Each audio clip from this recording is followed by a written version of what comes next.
What's up, everybody? Welcome back. This is Forgo, and after my last video with Knull trying to do stage 39, some of you were asking whether or not Moonstone and Supergiant could do stage 39 against Knull. Well, on my account with 25% peers, having a little bit over 100% energy attack, yeah, they can absolutely do it. In fact, they can do it with time to spare, and this is an OP team. These ladies, this trio is godly. They do so well because all three of them can do very, very good damage. In fact, insane damage, especially regarding Moonstone and Supergiant. But Proxima here, with that leadership is so godly. I mentioned in the last video as well.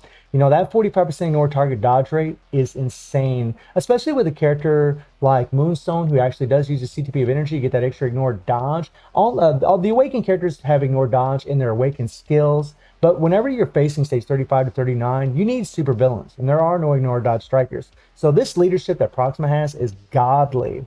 And as far as the builds on these characters, Moonstone, she's got almost 43,000 energy tag. You guys can look at her stats right there. She does have 1, 2, 3, 4, 5, 6 Odin's Blessings, and then her other energy attack gurus are at Mythic. She's got a really good build on her. All of her skills are at 6. She has a fully awakened Power of Angry Hawk set, and this is an optimal obelisk for this character. The only thing better than this would be a Brilliant, but the beatdown is pretty massive for this character, and this isn't even a well-rolled beatdown proc. This only increases her pierce damage by 4%. This actually, if you get a good roll, you can actually get up to 6%, which would make a little bit of difference. But that ignore target dodge rate there, or ignore dodge, plus the ignore dodge from Proxima's leadership, even whenever you run through your regular skills and you don't have your awaken skill here where you actually get this ignore target dodge, you're still going to be able to hit Knull with most of your attacks because he isn't going to be dodging. And that's something that's really nice about a CTP of energy. Getting that ignore dodge, especially against Knull,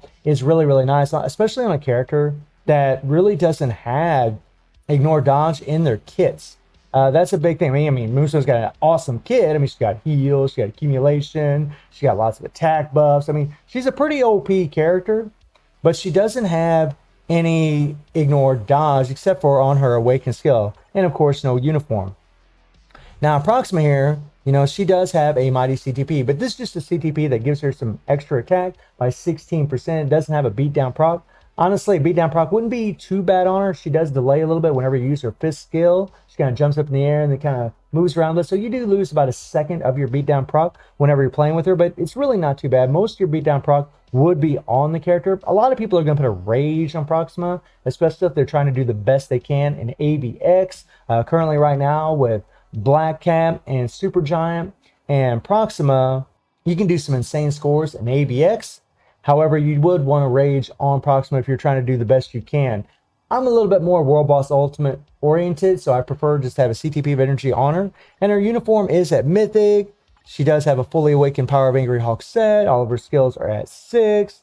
And then she does have Mythic energy attack Urus, and that's pretty much about it on her as far as the Urus is concerned. But her stats are pretty much maxed out. She only has 46% ignore dodge, ignore defense. Whenever I changed my cards, that really did hurt my ignore defense. So I really need to put a couple Urus on her to get her up to max ignore defense. But I mean, later on, I'm going to end up re-rolling my cards, but it might be a while. I might go ahead and slap a couple of ignore defense Urus on her because it would make a little bit of difference as far as her damage.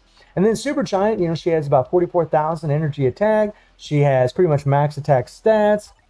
She has all energy attack Urus or mythic energy attack Urus, but no Odin's Blessings. And that's something to keep in mind, man. She doesn't have any Odin's Blessings on her. And both her and Moonstone, and actually Proxima, are only getting buffed up by that extra damage to supervillains from Proxima, right? Only that 35% damage to supervillains. And yet this team still can do stage 39, especially when you're alternating between the two characters whenever you're playing with them. She has a fully awakened Power of Angry Hawk set, and then she just has a regular CTP of Judgment. This is not a reforged CTP. If it was, we would do even better. So, I mean, there's definitely room to grow as far as these characters are concerned. And Supergiant does have a mythic uniform, and I believe it was 35%, if I'm not mistaken here.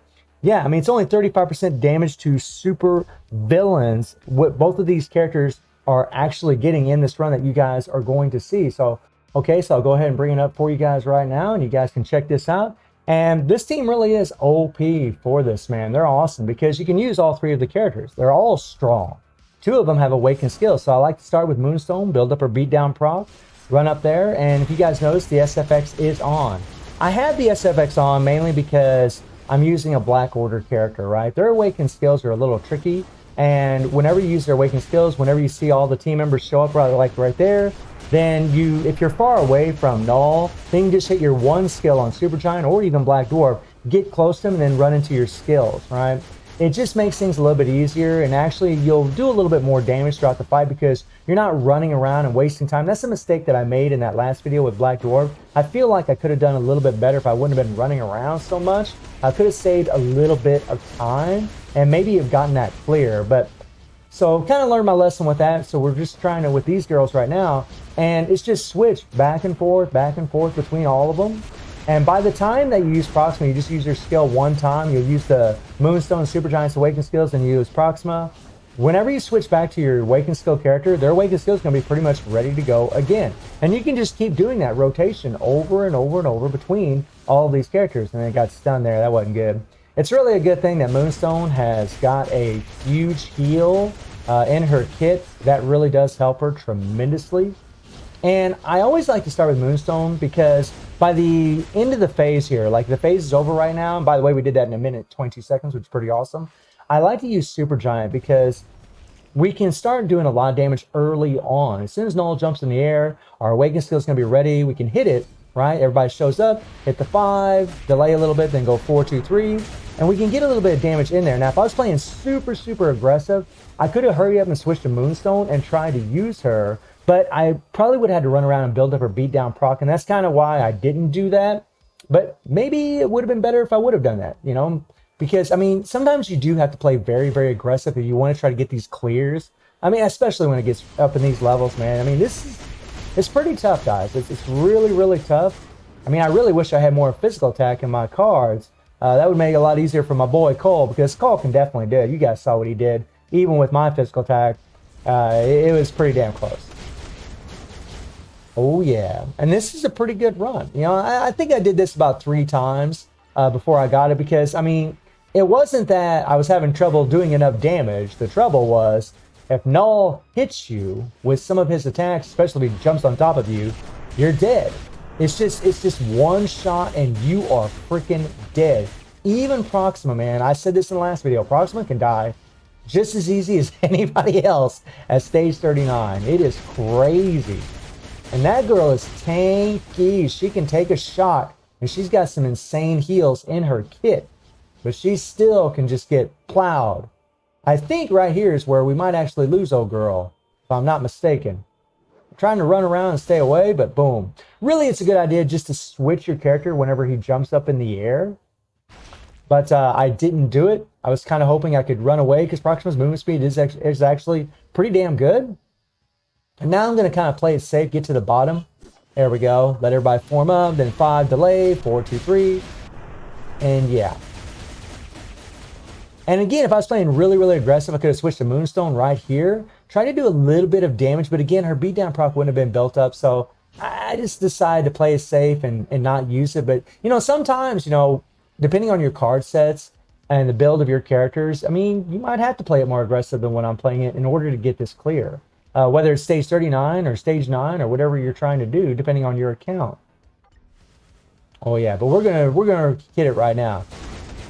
Not bad. And even at stage 39, you know, Moonstone can do 4 bars. With 1 support, damage supervillains by 35%. Crazy. And the thing that I love about both of these girls is that, well, really all of them, is that there is no accumulation based on how much damage you take. So whenever we go into this next phase here, we can get it done because we have accumulation based on how much damage you deal, which is awesome.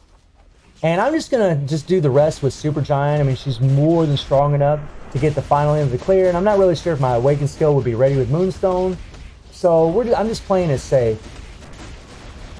Oh, yeah. Oh, almost. We almost got it. And boom. Look at that. Woo! I was cutting it close, right? But 34 seconds to spare, right? 34 seconds. So, and they could have done it even a little bit faster. I think if I would have played a little bit more aggressive, that they could have gotten that clear even faster than what they did. But this trio is OP. They are insane, but it's a pretty expensive setup. I mean, you got a crystal character right there, a deluxe pack character in Moonstone at 6,600 crystals. You got 2 uniforms for 2 native tier 2 characters that you got to level up. And, you know, they're not too expensive to level up as far as native tier 2s are concerned. But, you know, whenever you're leveling up those uniforms, they can be pretty expensive, but it's well worth it. It really is. I mean, if you plan on trying to push World Boss, or even if you're early on, these characters are just, well, I mean, they're just godly. So let me know what you think about the trio destroying stage 39 Knull. And I do stream on Twitch at 9 p.m. TNT+7 time. The link is in the description below. And I hope you enjoyed the video. Thank you for watching. Y'all take care and have a good one. See ya.